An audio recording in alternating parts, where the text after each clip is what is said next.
And we're back, everybody, with some more Cold Steel 3.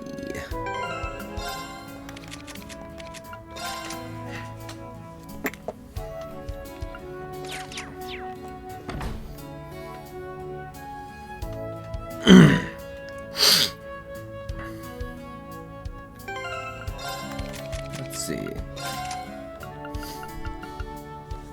Instead of Dragon Vein, maybe Cast again? Cast 1?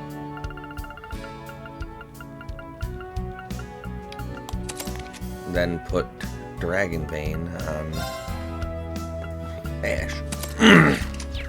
Perfect.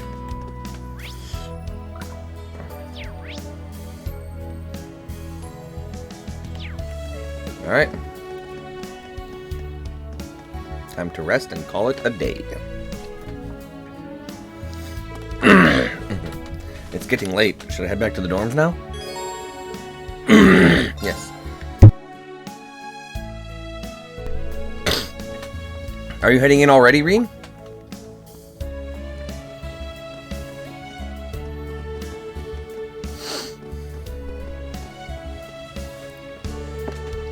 Yeah, I managed to get all of my errands done. I guess you guys went shopping, huh? That's quite the mountain of food. Yes, it's all for dinner tonight. I've been thinking that I can't keep imposing on the Countess's hospitality. Besides, we've all been working so hard in class, we wanted to show off our skills a little. Well, we've basically just been making whatever we wanted at the cooking club. Well, it's good to see you're all so eager, but I'm pretty sure Celestin already has dinner handled. I guess you're in charge of lugging everything back, huh, Kurt? Yes, well, we came across Ash, but he managed to worm his way out of helping. Yeah, so it seems. Oh, hello everyone. It's good to see you all. We're ready to start cooking club anytime. I'm gonna go wild with these ingredients. Toss them in.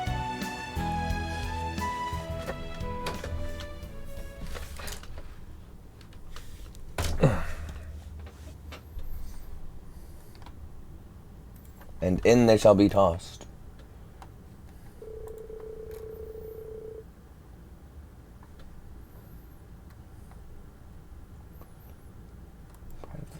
Oh.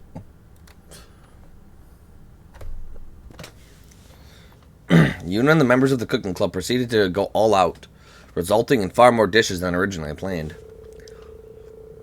Aurelia's party for Elise ended up filled with food that was on par with that served at Urka's Tower, and no less expensive.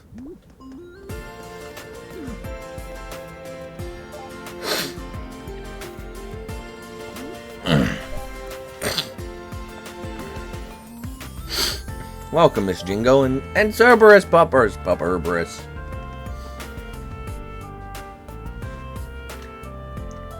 All those in leaves are invited? Nice.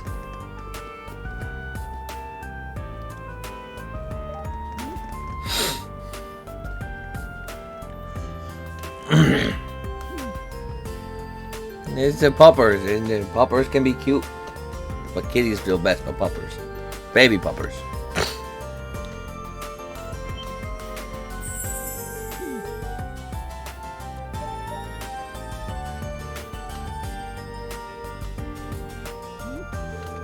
In order to handle this vast mountain of food, friends and neighbors were invited too. All in all, it turned out to be quite the lively night in Leaves.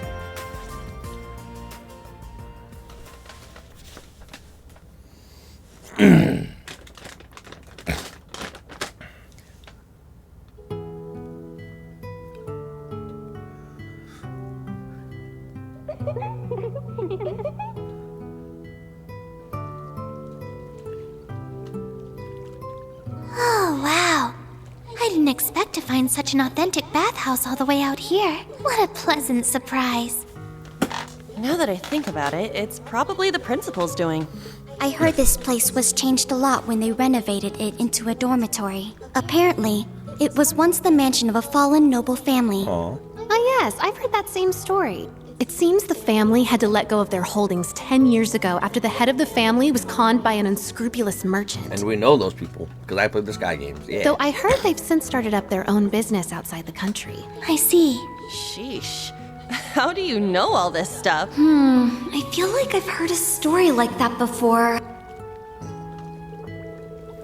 I thought everyone would be reluctant to go in a public bath like this, but you're all fine with it? Something wrong?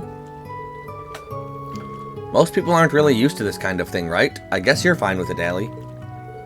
But I thought Elise and Tita would be more embarrassed for sure. I've actually been going to hot springs all my life. There's a hot springs resort near my hometown. My hometown is actually famous for its hot springs. Seriously? I'm surprised about Tita too, but this is the first I've heard about Elise growing up with hot springs. The Northern Hot Springs Paradise, Ymir, Instructor Reen's hometown. I think I remember seeing hot springs when I went there on a mission. I remember that mission. A mission? What mission? Does that mean the one who kidnapped Elise is... Pardon me, I think I'm getting lightheaded from all the steam. But this means Elise and Reen used to bathe together when they were young, as did Tita and Agate, no doubt. Huh, together? Well, we are siblings, so a few times when we were young, sure. Oh, I can just picture you boldly striding into the hot spring to comfort your dear brother Reen in his time of need. And I can see sweet little Tita finding an excuse to follow her special someone into a mixed bath herself. Oh, how adorable. No, that's...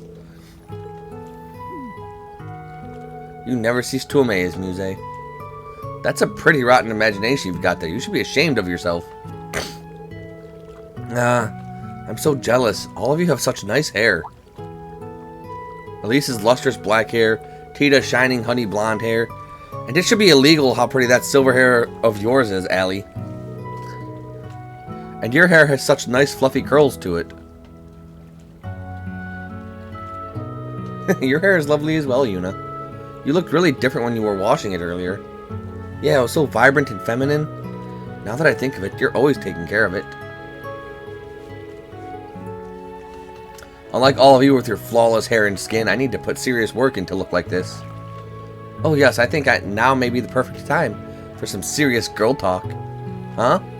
Girl talk? That's right.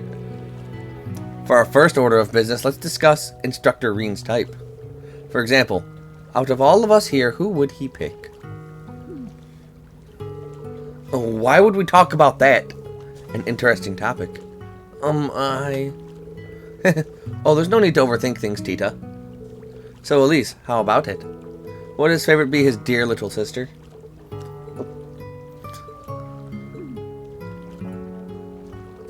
To be perfectly honest, I don't think he actually has a type. He seems close with a number of very different people. Elisa, Laura, Emma, Fee, Milliam, Instructor Sarah, oh, and Toa, the Princess, Major Claire, and Sharon as well. He gets around. Wow, that's so many. He's I believe the correct term is playboy. But listen to this. According to the princess, he's had some hot and heavy moments with his male acquaintances as well. What? Muse, please don't bring Saint Estraya's bad habits here.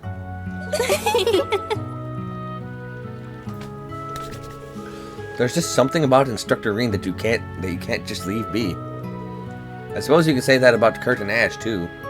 Is that so? Hey, don't read too much into it.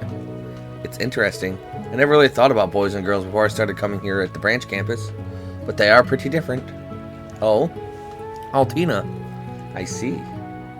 You're fine just as you are, Allie. You've really grown just these past few months, Allie. Well, not physically, but you know what I mean. Leave me alone. I'm fine with my current size. Though if I were a little bigger, I wouldn't mind it. You're just too cute, Allie. Excessive contact. Hope you don't mind if we come in. Come on in. Oh, Instructor Toa. Will you be joining us? And I shall as well. Not just her. I'll be joining you ladies as well.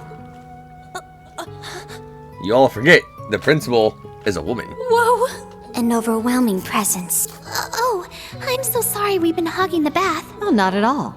I figured now would be a perfect chance to get to know my students better. We'll try not to rain on your parade. There's nothing like a nice soak in the bath after a long day. Indeed. Or before your long day starts, too. Seems like you girls were having quite the discussion in here. You all trying to get with Schwarzer? Yes. Get with? Yes, that's the plan. That wasn't quite what we were talking about. Well then, let me give you all some advice. Oh no. He may seem polite and friendly, but he can actually be pretty single-minded, and at times outright stubborn. With that in mind, the best way to get your hooks in him is to set up just the right mood and lure him somewhere where you have the advantage. Really? Interesting. Huh. For stubborn men, you need to set the right mood. Be sure to take thorough notes, Elise. Muse, please. Principal! Your towel. Oh, it's fine. We're all women here. It's just some of us are more crazy overpowered than others. Well, look at you. So diligent. And look at you with your little bell. The location of our field exercises has been picked, and we've got Panzer Soldat training tomorrow. There's still a ton of things I need to get ready.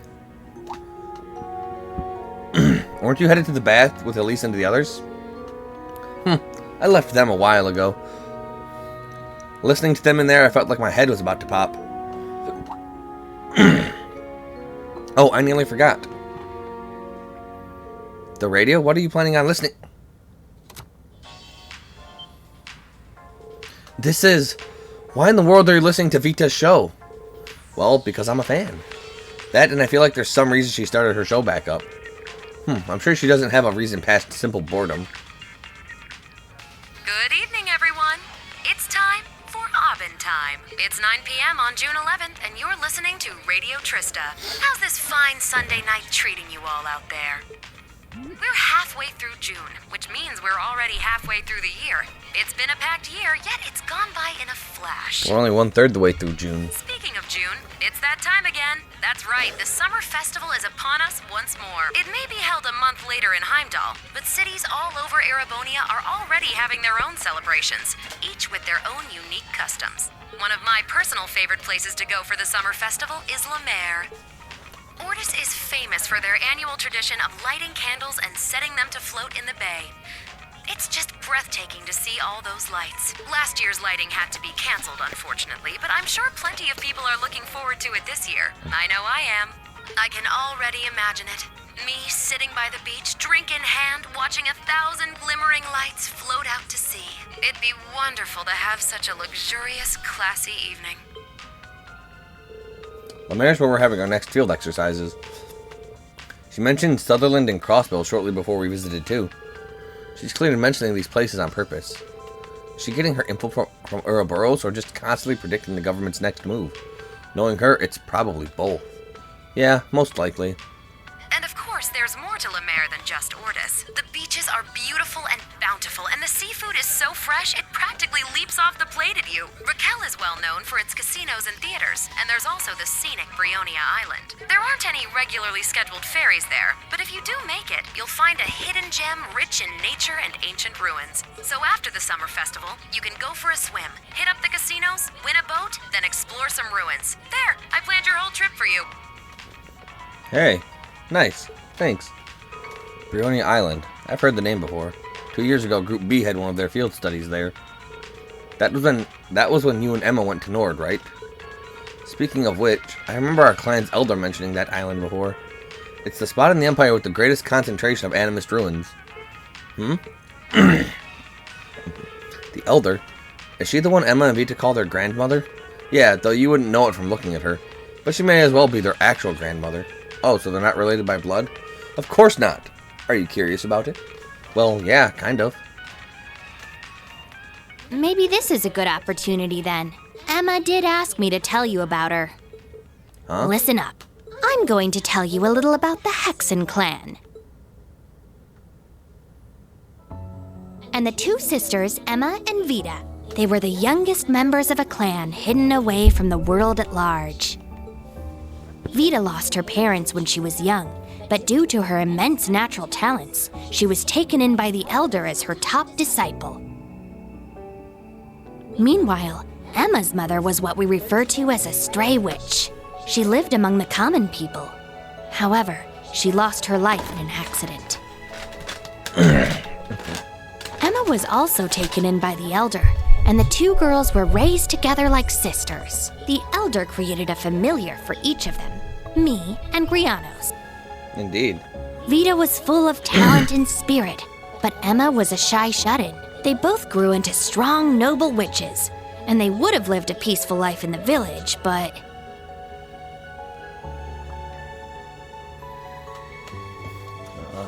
At the age of 16, Vita volunteered to become a wandering witch.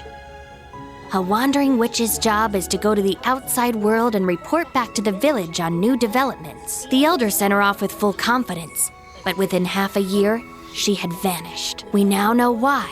The Grand Master of Ouroboros got to her. She joined that den of snakes and abandoned her duties as a witch. The Elder regretted her decision to let Vita leave the village.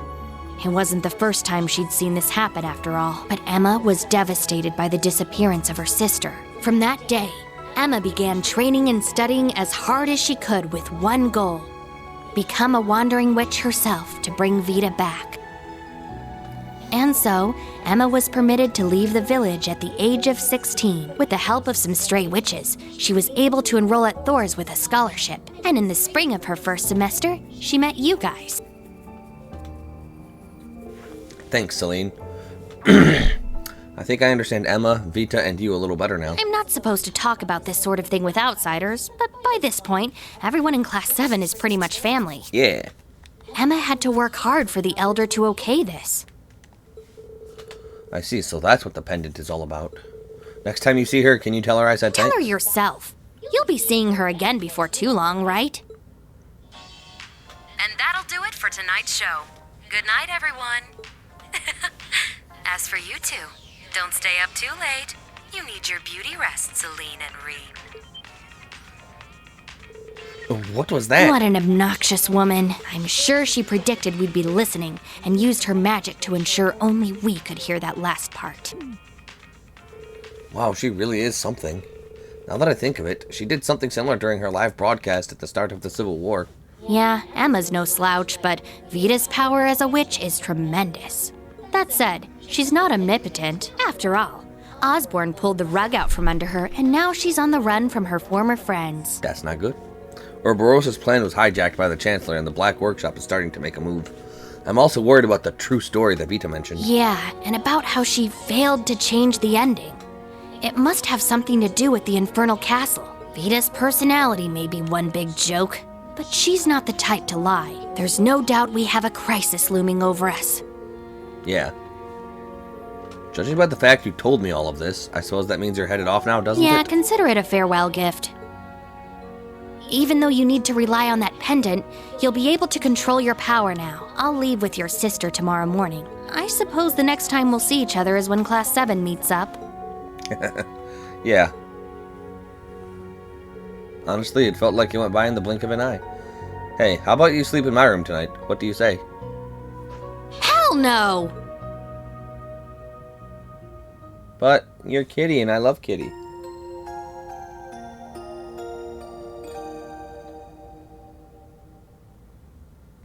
Kitty is best Kitty. Okay, I guess we can save here and call it. Till next time, everybody.